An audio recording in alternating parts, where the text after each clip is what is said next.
আপনারা জানেন যে ঢাকা 11 আসনে বিগত ফ্যাসিবাদ আমলে অত্যন্ত নির্যাতিত একজন ব্যক্তি জনাব এম এ কাইয়ুম বাড্ডা এলাকার, আপনারা জানেন তিনি নির্বাচনে প্রতিদ্বন্দ্বিতা করছেন ধানের শীষের প্রতীকে ঢাকা 11 নম্বরে বিএনপির প্রতিনিধি হিসেবে। এবং আপনারা জানেন যে নির্বাচনী তফসিল অনুযায়ী নির্বাচন কমিশন কর্তৃক মনোনয়নপত্র প্রত্যাহারের সর্বশেষ তারিখ ছিল 20 জানুয়ারি 2026। 21 জানুয়ারি 2026 বাংলাদেশের প্রত্যেকটা নির্বাচনী এলাকায় স্ব রাজনৈতিক দল এবং স্বতন্ত্র প্রার্থীদের প্রতীক বরাদ্দ দেওয়া হয়েছে। প্রতীক বরাদ্দের পরেই কিন্তু আনুষ্ঠানিকভাবে তারা প্রত্যেকে নির্বাচনী প্রচারণায় অংশগ্রহণ করছেন। এটা আইনসিদ্ধ বিষয়, আইন অনুযায়ী তারা করছেন।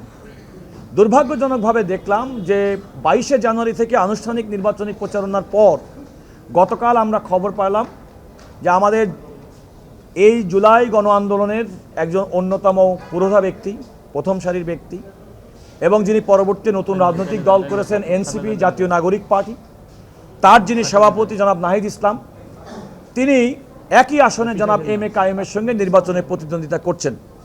তিনি একটি রিট পিটিশন দায়ের করেছেন সুপ্রিম কোর্টের হাইকোর্ট বিভাগে। ওনার অভিযোগ যে আমাদের যে প্রার্থী, বিএনপির যে প্রার্থী, ধানের শীষের যে প্রার্থী জনাব এম এ কাইয়ুম আমাদের অজানা কোনো একটা দেশ, ভানুয়াতু নামক কোনো একটা দেশের তিনি নাগরিকত্ব গ্রহণ করেছেন এবং সেই মর্মে ওনার মনোনয়নপত্র বাতিলের জন্য সুপ্রিম কোর্টের হাইকোর্ট বিভাগে একটি রিট পিটিশন দায়ের করেছিলেন, যেটির আজকে শুনানি হয়েছে। আপনারা এখানে দেখতে পাচ্ছেন যে আমাদের সুপ্রিম কোর্টের সিনিয়র অ্যাডভোকেট জনাব আহসানুল করিম আমার সঙ্গে আছেন, জনাব মাহবুবুর রহমান খান আমার সঙ্গে আছেন, ব্যারিস্টার মাহফুজুর রহমান মিলন আছেন, ব্যারিস্টার মুস্তাফিজ আছেন এবং আমাদের আরও অনেক আইনজীবী আছেন। আদালতের শুরুতেই, শুনানির শুরুতে আমরা বললাম যে আমাদের আইনি প্রশ্নে আমাদের কিছু বক্তব্য শুনবেন। আমরা আদালত আমাদের কাছে জনাব নাহিদ ইসলামের পক্ষের যিনি আইনজীবী তিনি সুদীর্ঘ বক্তব্য রেখেছেন, আদালতের সামনে তার বক্তব্য উপস্থাপন করেছেন। আমরাও আমাদের পক্ষে যুক্তিতর্ক উপস্থাপন করেছেন। এর বাইরে বিজ্ঞ অ্যাটর্নি জেনারেল, অতিরিক্ত অ্যাটর্নি জেনারেল যথাক্রমে জনাব আরশাদুর রৌফ এবং জনাব অনিকার হক তারা বক্তব্য রেখেছেন। এরপরে আমি মোহাম্মদ রুহুল কুদ্দুস কাজল, জনাব আহসানুল করিম আমরা আদালতের সামনে বক্তব্য রেখেছি। মোটা দাগে আমরা যেটা বলেছি যে এই রিট পিটিশনটা এ পর্যায়ে তিনি দায়ের করতে পারেন না এবং তার যে গ্রিভান যদি কিছু খেয়ে থাকে জনাব কাইয়ুম সাহেবের বিরুদ্ধে, নির্বাচনের মাঠে গিয়ে সে প্রতিদ্বন্দ্বিতা হবে। সেই নির্বাচনের মাঠে প্রতিদ্বন্দ্বিতার পরে যদি আব্দুল এম এ কাইয়ুম সাহেব যদি নির্বাচিত হন, এবং আমরা বিশ্বাস করি তিনি নির্বাচিত হবেন ধানের শীষের প্রার্থী হিসেবে, তখন তিনি নির্বাচন পিটিশন করে যেটা চ্যালেঞ্জ করতে পারেন। 1, 2 নম্বর হচ্ছে অনলাইনে সোশ্যাল মিডিয়াতে উনি বলেছেন, ফেসবুকে দেখেছেন যে জনাব কাইয়ুম সাহেব ভানুয়াতু নামক একটা দেশের নাগরিকত্ব গ্রহণ করছেন। আমরাও ফেসবুকের উপরে বিশ্বাস করাটা কতটা ঝুঁকিপূর্ণ এবং কতটা বিপজ্জনক সেটা দেখানোর জন্য আমরা দেখেছি, ফেসবুকে আমরা দেখেছি জনাব নাহিদ ইসলাম কোনো একটা দেশের নাগরিকত্ব গ্রহণ করেছেন। আমি নিজে আইনজীবী হিসেবে আমাকেও এআই দিয়ে অন্য একটা দেশের নাগরিক বানিয়ে দিয়েছেন। সুতরাং ফেসবুকের উপর নির্ভর করে আরেকটা বললাম যে আমাদের দেশের বিচার ব্যবস্থা, আদালতগুলো পরিচালিত হয় আমাদের সংবিধান এবং আইন অনুযায়ী। সুতরাং ভিন্ন দেশের কোনো একটা ডকুমেন্টের উপরে যার কোনো ভিত্তি নাই এবং আমাদের সুস্পষ্ট তথ্য, এবং আমরা আদালতকে বলেছি জনাব এম এ কাইয়ুম এ ধরনের কোনো নাগরিকত্ব গ্রহণ করেননি। তিনি বিগত শেখ হাসিনা সরকারের সময় নির্যাতিত হয়ে মালয়েশিয়াতে তিনি অনেকটা রিফিউজি স্ট্যাটাসে বসবাস করছিলেন। 5ই আগস্টের পর তিনি দেশে ফিরে আসছেন। সুতরাং এর সঙ্গে কোনো সংযোগ, এটা সম্পূর্ণ মিথ্যা একটা তথ্যের উপর ভিত্তি করে তার নির্বাচনে প্রতিদ্বন্দ্বিতা এবং প্রার্থিতা বাতিল করার জন্য চেষ্টা করা হয়েছে। আমরা আদালতকে এই কথা বোঝাতে সক্ষম হয়েছি যে নির্বাচনে প্রতিদ্বন্দ্বী প্রার্থী তার প্রতিদ্বন্দ্বী প্রার্থীর জন্যে মানুষের কাছে যাবে, ভোটারদের কাছে গিয়ে তার বক্তব্য উপস্থাপন করবে। ভোটাররা যাকে পছন্দ করবে তাকে নির্বাচিত করবেন। ভোটের মাঠ ছেড়ে কোর্টের মাঠে এসে আর একজনের প্রতিপক্ষকে ঘায়েল করে তার মনোনয়নপত্র বাতিল করার এইটা কোনো সুস্থ রাজনৈতিক ধারা হতে পারে না।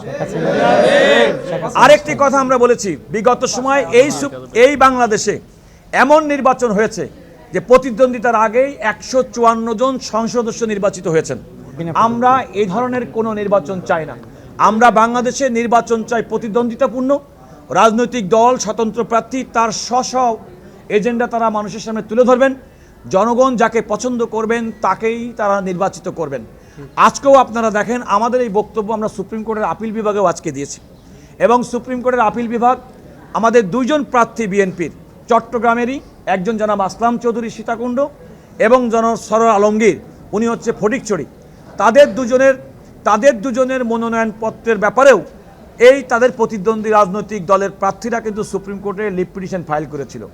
আজকে আপনারা জানেন যে আদালত তাদেরকেও নির্বাচনে প্রতিদ্বন্দ্বিতা করার জন্য এবং তাদের প্রার্থিতায় কোনো বাধা নেই, নির্বাচন হবে এবং তারা নির্বাচন করতে পারবেন এমন একটি আদেশ আজকে দিয়েছেন।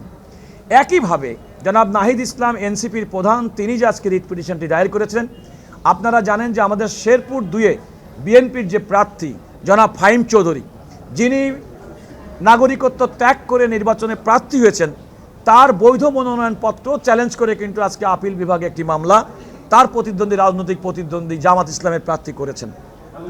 আমি আমি আমি বলি সেগুলোও আপিল বিভাগ তাকে নির্বাচনে, আমাদের উভয় পক্ষের বক্তব্য শোনার পরে আদালত স্পষ্ট বলেছেন এই রিট পিটিশনের কোনো সারবত্তা নেই, কারেই এটাকে খারিজ করে দিয়েছেন সামারিলি, অর্থাৎ একেবারে শুরু থেকে এটাকে সরাসরি খারিজ করে দিয়েছেন জনাব নাহিদ ইসলামের রিট পিটিশন। এই খারিজ করে দেওয়ার পরিপ্রেক্ষিতে জনাব কাইয়ুম সাহেবের বিরুদ্ধে জনাব নাহিদ ইসলামের দায়েরকৃত যে রিট পিটিশন এবং তিনি যে প্রার্থনা করে তার মনোনয়নপত্র বাতিলের চেয়েছিলেন, সেটির আর কোনো সারবত্তা থাকলো না, যেহেতু হাইকোর্ট বিভাগ সরাসরি তার রিট পিটিশনটি খারিজ করে দিয়েছেন। আমি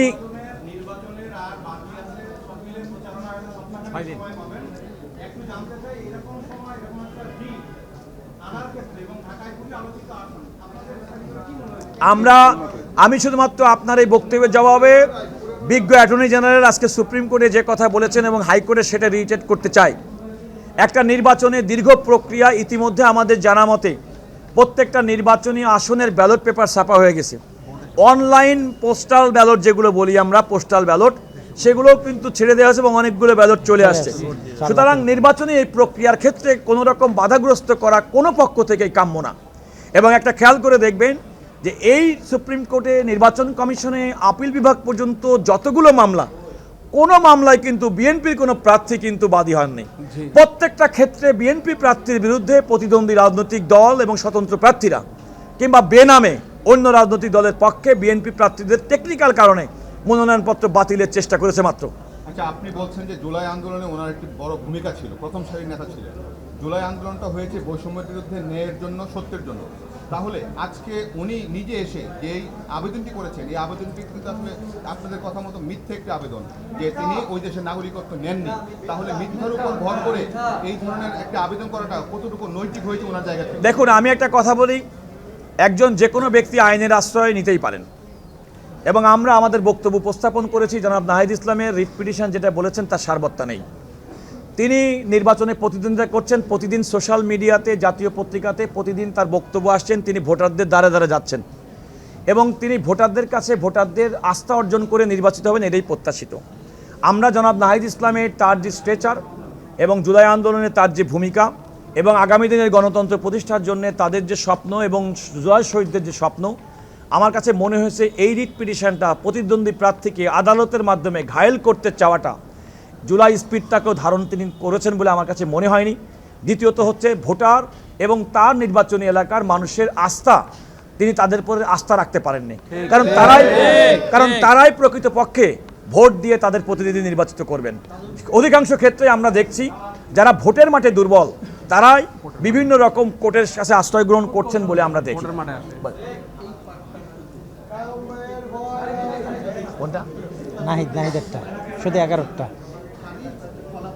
আচ্ছা, এনসিপি প্রধান জনাব নাহিদ ইসলাম আজকে ঢাকা 11 আসনে বিএনপি মনোনীত ধানের শীষের প্রার্থী জনাব এম.এ. কাইয়ুমের প্রার্থিতা বাতিল করার যে আবেদন রিট পিটিশন করেছিলেন, সুপ্রিম কোর্টের হাইকোর্ট বিভাগের একটি ডিভিশন বেঞ্চ আজকে উভয় পক্ষের শুনানি শেষে তার রিট পিটিশনটা সরাসরি খারিজ করে দিয়েছেন। এই সরাসরি খারিজের মাধ্যমে তিনি জনাব এম.এ. কাইয়ুমের অন্য দেশের নাগরিকত্ব গ্রহণের যে বিষয়টি তিনি উল্লেখ করেছেন তার কোনো সারবত্তা থাকলো না। আর আমি আহসানুল করিম সাহেবকে বলবো, লিগাল না বলেন, আহসানকে অবশ্যই বলবেন।